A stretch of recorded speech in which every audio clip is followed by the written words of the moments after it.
हमारे साथ पाकिस्तान किसान इत्तेहाद के सदर खालिद महमूद खोखर साहब मौजूद हैं। जी सर, बताइएगा हालिया सैलाब के अंदर कितना जो है वो ज़राअत को नुकसान पहुंचा है, किस फसल को कितना नुकसान पहुंचा है? जी बहुत शुक्रिया जी। इस वक्त तीनों दरिया बिखरे हुए थे, रावी, सतलुज और चनाब, जिन्होंने बहुत ज़्यादा नुकसान पहुंचाया है, खुसूसन चावल की फसल को, गन्ने की फसल को, कपास की फसल को, मक्की की फसल को, जानवरों के लिए जितना चाराजात काश्त था और तमाम किस्म की सब्जियात, तेल की फसल, सब फसलों का बहुत ज़्यादा नुकसान हुआ है। इस वक्त तक तकरीबन अंदाज़ा लगाया जा रहा है कोई 25 लाख एकड़ पे नुकसान हुआ है और 41-42 मवाज़ियात का नुकसान भी इस वक्त तक हो चुका है, जो कि नाकाबिले बर्दाश्त है, क्योंकि इस वक्त हमारे लिए सबसे बड़ा मसला जो है ना वो फूड सिक्योरिटी है। फिर ये है कि जिन लोगों के सैलाब आया है, सैलाब उनकी हर चीज़, घर का सामान, खाने पीने का सामान, रहने सहने का सामान, कपड़े, जो कुछ भी उनके पास था वो सब कुछ साथ ले गया है। खुसूसन फ़िश फार्मर का बड़ा नुकसान हुआ है, क्योंकि उनकी कास्ट ऑफ प्रोडक्शन ज़्यादा है बाकी आम काश्तकारी से, और उनका इंफ्रास्ट्रक्चर भी तबाह हो गया। तकरीबन कोई 50 से 60 हज़ार एकड़ जो है ना, यानी कि 1/4 जो है ना वो भी ख़त्म हो गई है इस वक्त, बल्कि 30% मैं कह सकता हूँ कि इस वक्त फ़िश फार्मर बिल्कुल मछली से हाथ धो बैठे हैं। जानवरों का बहुत नुकसान हुआ है, और ख़ुसूसन इस वक्त जानवरों के लिए खाने का बड़ा मसला है, चारा जात का बड़ा मसला है, वो चारा जात उनको नहीं मिल रहे।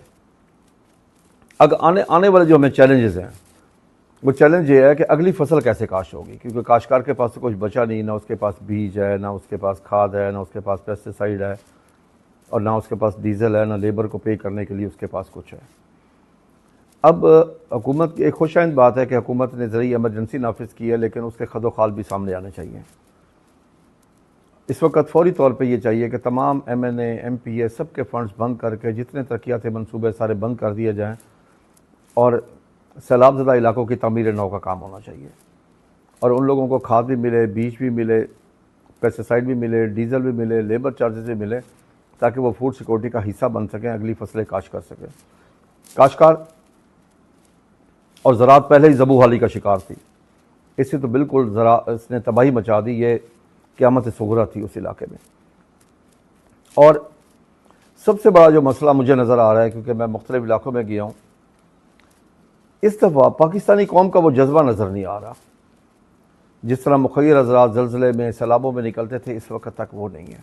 मैं उन सब से, आपके चैनल के तवज्जुह से गुजारिश करता हूँ कि खुदा के लिए निकलें, वो आपके भाई हैं, वो भी मुसलमान हैं, पाकिस्तानी हैं, इंसान हैं, उनकी खिदमत करें। अल्लामा इकबाल ने कहा था, दर्द दिल के वास्ते पैदा किया था इंसान को, वरना तात के लिए कुछ कम न थे करो बयान। अच्छा सर, ये बताइएगा सैलाब जिस जगह आया है, जब पानी खुश्क हो जाएगा उस जगह ज़मीन बाद में बेहतर होगी या ज़मीन को उससे नुकसान होगा? ये ज़रा नहीं वाज़ेह नहीं कर दीजिएगा। नहीं नहीं, ज़मीन उससे इंशाल्लाह बेहतर होगी। सैलाब बहुत सारे मिनरल छोड़ के जाता है, ज़मीन को ज़रखेज़ करके जाता है, लेकिन उस ज़मीन को तैयार करना ज़रा आसान नहीं होता, थोड़ा मुश्किल होता है, क्योंकि ज़मीन हमवार नहीं रहती, कास्ट ऑफ प्रोडक्शन बढ़ जाएगी। वो इस वक्त जो मैं इस वक्त असल बात करना चाहता हूँ कि मुखय्यर हज़रात को आना चाहिए। अगर वो लोगों की कैश सपोर्ट नहीं करना चाहते, किसी को पैसे नहीं देना चाहते, तो उसके लिए मैं हुकूमत से गुजारिश करता हूँ कि मुखय्यर हज़रात को बुलाएं, उनको इलाके तकसीम कर दें, वो खुद अपने लोगों को भेज के वहाँ पे खिदमत करें लोगों की, क्योंकि ऑलरेडी कुछ लोग तो कर रहे हैं। अल खिदमत फाउंडेशन हो गई, अखुवत वाले हो गए, और भी इसी तरीके से जमातुल दावा वाले हैं, बाकी और लोग भी कुछ लोग कर रहे हैं अपने तौर पर, लेकिन जिस तादाद में आना चाहिए वो नहीं आ रहे। और ये वक्त है, मैं फिर कहूँगा कि करो तुम मेहरबानी अहले ज़मीं पर, खुदा मेहरबान होगा अर्श बरी पर। ये वक्त है कि आप उन पर मेहरबानी करें, उनका साथ दें, क्योंकि अब पानी जब वापस जा रहा है तो उनके पास रहने के लिए जगह नहीं है, मकान उनके गिर चुके, उनको खैमे चाहिए। जब पानी वापस जाता है तो बहुत सारी बीमारियाँ छोड़ के जाता है, उनके पास दवाइयाँ भी नहीं हैं। फिर जब वो सैलाब से निकले तो उनके पास कपड़े वही थे जो बदन पे पहने हुए थे, उनके पास कपड़े भी नहीं हैं। आगे सर्दी का मौसम आने वाला है, उनके पास बिस्तर भी नहीं है। तो इसलिए दिल खोल कर उन लोगों की आप इमदाद करें, और इंशाअल्लाह ताला अगर ये पूरी कौम, देखिए ना कितने लोगों का कोई इफ़ेक्ट हुए हैं, 40 से 45 लाख, 26 करोड़ आवाम अगर बिल के शुरू कर दे, यानी कि मसला ही कोई नहीं है, कोई इशू नहीं है कि अगर। अच्छा सर, ये बताइएगा, ज़राई एमरजेंसी हुकूमत बात कर रही है, उसके क्या खदोखाल होंगे? आप क्या सजेशन देंगे कि किस तरह जो है वो अगर हिकमत अमली अपनाई जाए तो किसानों को फ़ायदा होगा? हुकूमत को क्या तजवीज़ देंगे? देखिए, मैं आपको अर्ज़ करूँ, ज़रूरी इमरजेंसी से मुराद है कि इस वक्त एग्रीकल्चर को टॉप प्रायोरिटी पे लाया जाए और वो इक़दाम उठाए जाएँ जो फौरी उठाए जाएँ, जिनकी इंतहाई ज़रूरत है। कि फ़र्ज़ किया देखा जाए कि काश्तकार की पैदावारी लागत क्या है, उसको फसल का रेट मिलना चाहिए। यह हुकूमत को इंश्योर करना चाहिए ताकि काश्तकार अगली फसलें काश्त कर सके, क्योंकि काश्तकार को पहले ही 2 सालों में सिर्फ गंदम में 2200 अरब रुपए का नुकसान हुआ है।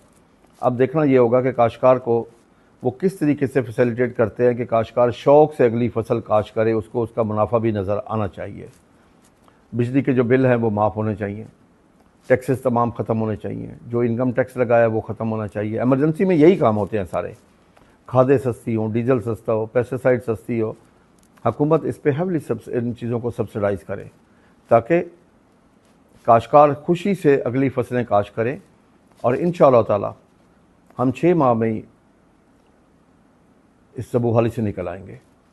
जी, हमारे साथ पाकिस्तान किसान इत्तेहाद के सदर खालिद खोखर मौजूद थे। इनका ये कहना था कि हुकूमत फ़िलफ़ौर जो है ज़राई एमरजेंसी जो है वो नाफिज़ करे ताकि जो किसानों की मुश्किलात हैं वो कम हो सके।